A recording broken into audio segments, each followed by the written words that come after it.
Halo semua, terima kasih sudah kembali ke channel YouTube saya. Kali ini kita akan bahas tentang keamanan manusia dan kita akan coba bedah satu-satu tentang 7 dimensi keamanan manusia.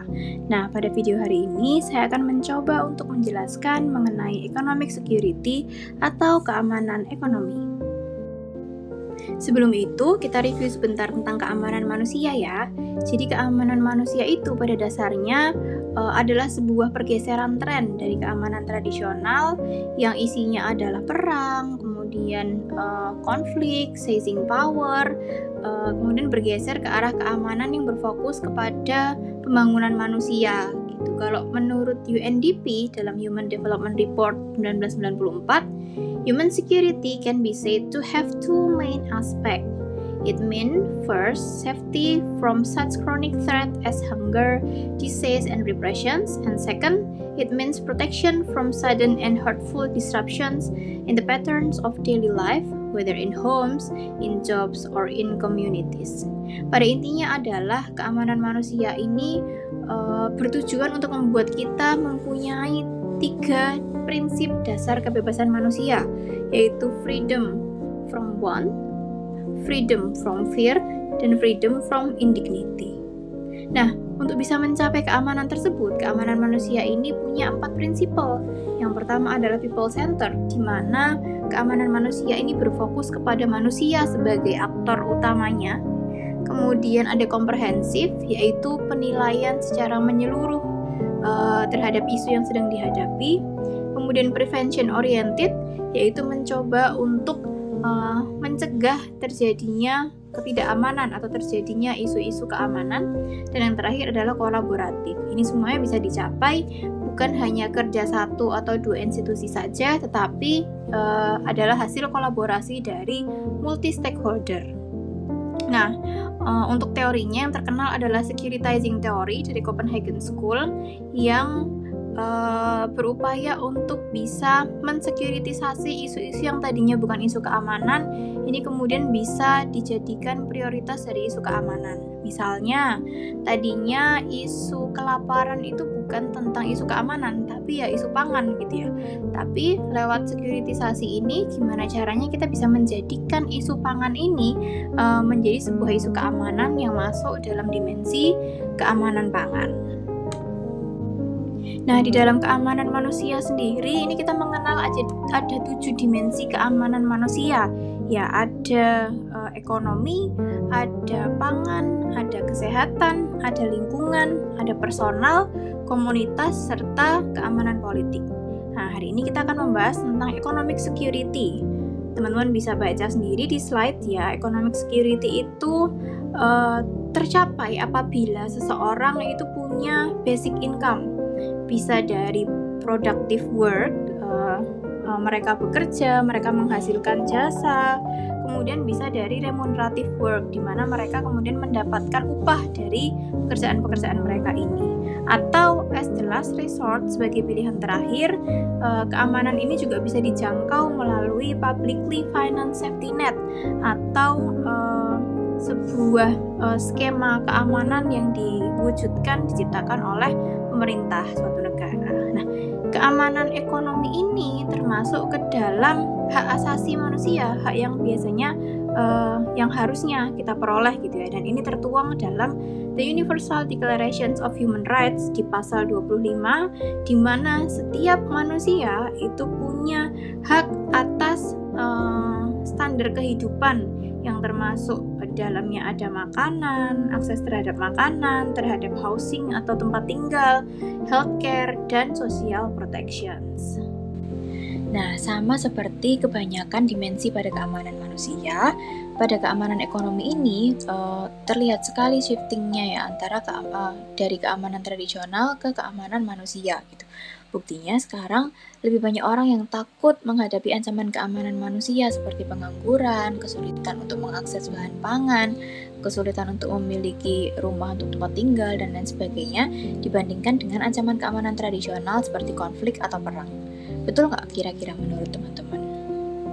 Selain beberapa bentuk ancaman keamanan ekonomi yang sudah saya sebutkan tadi, kira-kira menurut teman-teman, apalagi ya bentuk-bentuk ancaman keamanan ekonomi di zaman sekarang? Teman-teman boleh banget ketik di kolom komentar dan tuliskan apa aja kira-kira some possible threat di dalam economic security.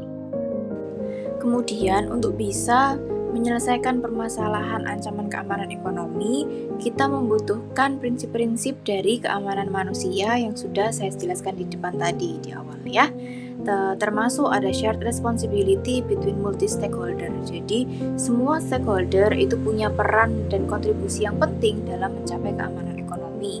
Misalnya di dalam piramid yang saya tayangkan di dalam slides ini ada 3 level. Ada level makro yaitu negara, kemudian di level meso ada institutional security, dan di level mikronya ada individual. Di level makro, negara punya tanggung jawab untuk bisa menjamin keamanan ekonomi dari masyarakatnya melalui regulasi dan kebijakan-kebijakan yang dibuat. Kemudian di level meso ada jaminan dari industri, dari perusahaan untuk bisa menjamin keamanan pekerjanya, misalnya pemberian hak atas kontrak kerja, kemudian pemberian jaminan dan fasilitas yang layak ketika mereka bekerja, upah yang layak, dan lain sebagainya. Termasuk di dalamnya ada security of property rights atau keamanan dan hak untuk mempunyai akses atas propertinya sendiri. Kemudian di level mikro itu ada individual, yaitu bagaimana kita bisa mensecurekan atau mengamankan pendapatan kita sehari-hari, pekerjaan kita, termasuk meningkatkan skill untuk bisa mendapatkan penghasilan yang layak. Berikut adalah beberapa aktor kunci yang memiliki peran penting dalam mencapai keamanan ekonomi. Ada negara sebagai primary provider of economic policy, regulations, and welfare system. Jadi negara berfungsi untuk membuat kebijakan-kebijakan, regulasi yang bisa menjamin keamanan ekonomi dari masyarakatnya. Selain itu, negara juga punya kewajiban untuk memprovide welfare system atau jaminan kesejahteraan bagi masyarakatnya dalam bentuk subsidi, bansos, dan lain sebagainya. Kemudian selain itu ada NGO atau non-government organizations yang tugasnya adalah mengadvokasi komunitas marginal supaya bisa terdengar oleh pemerintah serta memonitor, mengkontrol government atau pemerintah supaya melaksanakan kebijakan sesuai dengan kebutuhan masyarakatnya. Yang ketiga ada private sector. Di sini adalah industri, kemudian perusahaan yang tugasnya adalah untuk melakukan generate of job atau membuat lapangan pekerjaan, menciptakan lapangan pekerjaan, serta berfungsi untuk menumbuhkan perekonomian, memutar roda perekonomian baik itu di skala lokal, nasional maupun global.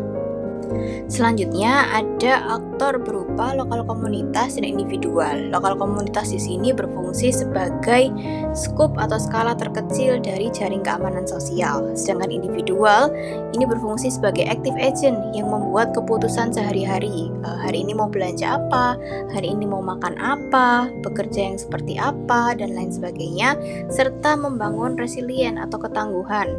Seperti misalkan meningkatkan skill supaya bisa mendapatkan pekerjaan yang lebih layak dan lain sebagainya. Sedangkan local community ini dia memberikan jaminan keamanan seperti misalkan pinjaman informal, kemudian food sharing system di antara tetangga dan lain sebagainya.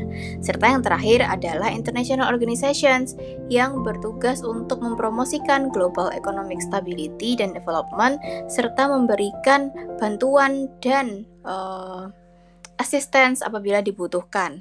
International organizations ini mempromosikan juga dalam bentuk Sustainable Development Goals.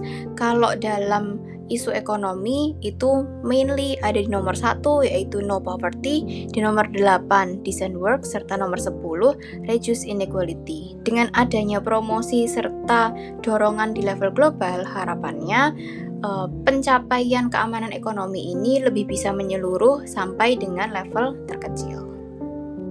Jadi demikian pembahasan kita pada hari ini. Semoga ada yang bisa teman-teman ambil dan semoga lewat video ini teman-teman jadi lebih ngerti, lebih paham tentang salah satu dimensi keamanan manusia, yaitu keamanan ekonomi atau economic security. Feel free untuk leave your comments, leave your thought in the comment sections below. Jangan lupa kasih tahu apakah video ini bermanfaat buat teman-teman atau enggak. Terima kasih dan sampai jumpa di video berikutnya. Bye.